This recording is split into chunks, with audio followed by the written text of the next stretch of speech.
जय हिंद और जय भारत। आज हम लोग बात करने वाले हैं 15 अगस्त 1947 को जो हमारा देश आज़ाद हुआ था। आज उसी पे हम लोग चर्चा करने वाले हैं क्योंकि आज स्वतंत्रता दिवस है। तो सबसे बड़ी बात है कि हमारा देश आज स्वतंत्र हुआ था और इसमें बहुत सारे लोग की अहम भूमिका थे। गांधी जी, सुभाष चंद्र बोस, चंद्रशेखर आज़ाद, भगत सिंह, अनेकों ऐसे लोग हैं जो हमारे देश की आज़ादी के लिए लड़े थे बिना मौत के डर से। तो उन सभी को याद करते हुए आज हम लोग इस जश्न को मनाते हैं, बड़े धूमधाम से मनाते हैं और राष्ट्रीय पर्व के रूप में भी इस पर्व को जाना जाता है। तो आज हम लोग चर्चा करेंगे किस तरह से हमारा देश आज़ाद हुआ था, कितने लोगों ने बलिदान दिया। बहुत सारे ऐसे माएँ थे, बहनें थे जिन्होंने अपने बेटे को, भाइयों को मतलब इसमें त्याग कर दिए और बलिदान कर दिए। तो उन सभी के त्याग और बलिदानों को हम आज चर्चा करने वाले हैं। तो सबसे पहली बात है कि हमारा देश आज़ाद हुआ बहुत दिनों से गुलामी की जंजीरों में फंसा हुआ था और जंजीरों को तोड़ करके हमारा देश आज़ाद हुआ। तो उन वीरों के लिए मेरे से कुछ 4 लाइनें हैं जो आपको अच्छा लगेगा। जैसा कि आप जानते हैं कि हम जब भी कोई बातें होता है उसमें कुछ न कुछ कविता के माध्यम से आपको बताने की कोशिश करता हूँ। तो 4 लाइनें हैं, वो 4 लाइनें सुनाता हूँ, फिर आपको आगे बताऊँगा कि क्या है 15 अगस्त 1947 को जब हमारा देश आज़ाद हुआ तो उसके बाद क्या परेशानी हुई और क्या क्या परेशानियाँ हम लोग को सहना पड़ रहा है अभी भी। तो चलिए हम उनको पहले याद करते हैं।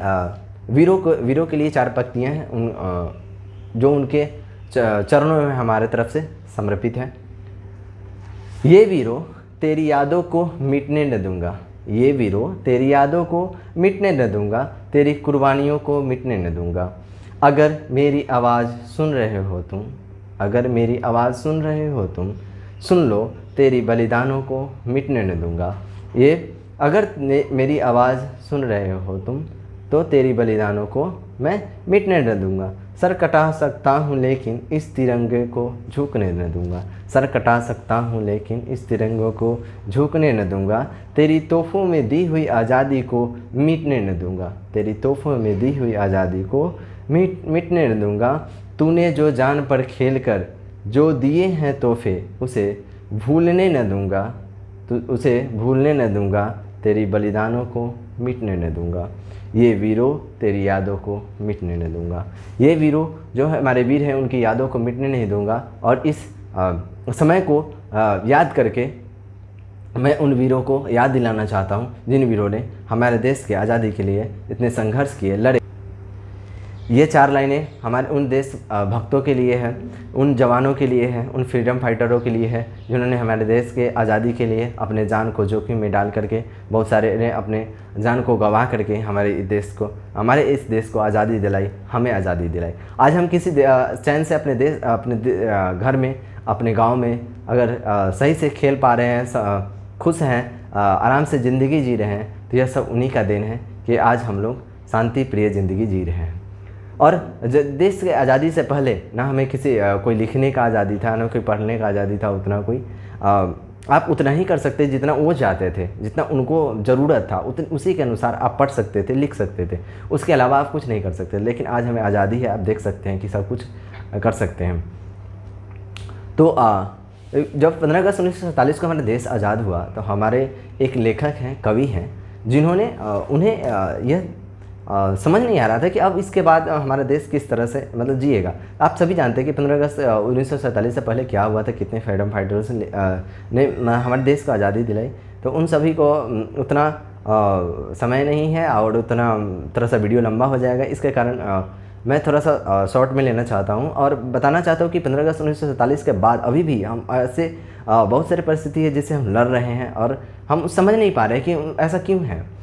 तो हमारे जो एक लेखक हैं, कवि हैं, गिरजा कुमार माथुर जी हैं, उन्होंने ये लिखा था। और उन्होंने जब भी मैं उनकी कविता सुनता हूँ या कहीं पढ़ता हूँ तो मुझे अभी भी वो दिन सोच में पड़ जाता हूँ कि वो दिन कैसे रहे होंगे जब इस तरह से परिस्थितियाँ रही होंगी।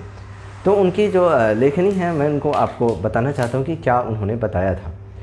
आज जीत की रात पहर वो सावधान रहना, आज जीत की रात पहर वो सावधान रहना, चले देश के द्वार अचल दीपक समान रहना। आज जीत की रात पहर वो सावधान रहना। ऊंची हुई मसाल हमारी, ऊंची हुई मसाल हमारी, आगे कठिन डगर है। ऊंची हुई मसाल हमारी, आगे कठिन डगर है। शत्रु हट गया लेकिन उसकी छायों का डर है। शत्रु हट गया लेकिन उसकी छायों का डर है। दैट मीन्स इसका मतलब यह है कि आप देख रहे हैं अंग्रेज़ क्या करते थे कि वह आपस में लड़वा करके और हमारे देश को खोखला कर दिए थे। यानी कि वो जीत जाते थे। जैसे दो राजा आपस में लड़ रहे हैं, एक पक्ष लेकर के दूसरे को लड़वा करके फिर उस राजा को उस राज्य को हड़प लेते थे, और दोनों राज्यों को एक बारी बारी करके हड़प लेते थे। और इसमें हमारे लोग उतने सोच नहीं पाते थे कि किस तरह से हमारा देश गुलाम होते जा रहा है अंग्रेज़ों का। तो यही है, शोषण से मृत है समाज कमज़ोर हमारा घर है। शोषण से है मृत कमज़ोर हमारा घर है, किंतु आ रही है नई जिंदगी यह विश्वास अमर है। जब नई जिंदगी आ रहा था, नया सवेरा हो रहा था, तो उन्होंने यह बताया था, जनगंगा में ज्वार लहर, जनगंगा में ज्वार लहर, तुम प्रवाह मान रहना, आज जीत की रात पहर वो सावधान रहना, चले देश के द्वार अचल दीपक समान रहना। तो ये 77वां हमारा स्वतंत्रता दिवस है। 76 साल हो गए हमारे देश को स्वतंत्र हुए, लेकिन अभी भी बहुत सारी ऐसे समस्याएं हैं जिससे हम जूझ रहे हैं और उससे हम निकल नहीं पा रहे हैं। तो उन्होंने यही इस कविता को उन्होंने लिखा था और बताया था। तो अंग्रेज़ हमारे बहुत कुछ उनकी छाया अभी भी हमारे ऊपर पड़े हुए हैं जिससे हम निकल नहीं पा रहे हैं, और उसी में हमें जीने पर मजबूर हो रहा है, क्योंकि उनकी आदत पड़ गई है हम लोगों को। तो हमें यह छोड़ना पड़ेगा, हम एक दूसरे से द्वेष करना छोड़ना पड़ेगा, हम लोग को एक दूसरे से मिलजुल कर रहना पड़ेगा। और इसी बात को मतलब जब हमारे देश पे चीन आक्रमण कर दिया, बहुत सारे सैनिक मारे गए, तो उस समय हमारे एक कवि थे जिनका नाम था प्रदीप, जिन्होंने एक कविता लिखा था। वह कविता उन्होंने यह जब हमला हो गया था, वार हो गया था, उसके बाद उन्होंने ये लिखा था, हमारे बहुत सारे सैनिक मारे गए थे। तो उन्होंने ये कविता तब लिखा था कि जब वह मतलब बहुत दुखी थे और जा रहे थे बाज़ार में, तो उन्हें एक कविता याद आ गया था, क्यों ना हम उन सभी वीरों के याद के लिए कविता लिखे, जिनका मतलब जो गीत आप लोग सुनते भी होइएगा, ये मेरे वतन के लोगों ज़रा आँख में भर लो पानी। यह उन्होंने तब लिखी थी जब उन्होंने बाज़ार में जा रहे थे, और उन्होंने यह याद आई कि यह लाइन लिखनी चाहिए। तो उन्हें पास ना पेन थे, लेकिन बस उनके पास कोई पन्ना नहीं था या पेज नहीं था कि जिस पर वो लिख सके। तो उन्होंने एक आदमी से मतलब पूछा कि भाई आपके पास अगर कोई कागज़ हो तो देना। तो उन्होंने उनके संयोग देखिए, उनके पास भी कोई कागज़ नहीं था। तो वह बंदा ने सिगरेट पी रहा था, तो सिगरेट पीते पीते उनके ना डब्बा था, उनके डब्बे में वो सिगरेट एक ही बचा था। तो उन्होंने पी लिया और वो डब्बे खोल करके उन्होंने दे दिया कि क्या आप इससे काम चल सकता है आपका। तो उन्होंने ले लिया और वह उन्होंने पहली लाइन लिखा था, ये मेरे वतन के लोगों ज़रा आँख में भर लो पानी, ये लिखे थे। और यही जो इनको गाई थी हमारे लता मंगेशकर जी ने, और यह बहुत ही फेमस हुआ था। तो हमारे देश के जितने भी जवान हैं, जितने भी आर्मी हैं, जितने भी हमारे फ्रीडम फाइटर हैं, उन सभी को याद करते हैं इस दिन, और उन सभी के वजह से ही आज हम आज़ादी की ज़िंदगी जी रहे हैं, सुख का ज़िंदगी जी रहे हैं। तो ये हमारे कुछ तरफ से लाइनें थी जो उनके चरणों में समर्पण था। और इस तरह से हम कोई बहुत सारी समस्याओं को जिससे जूझ रहे हैं उससे हल निकल सकता है। और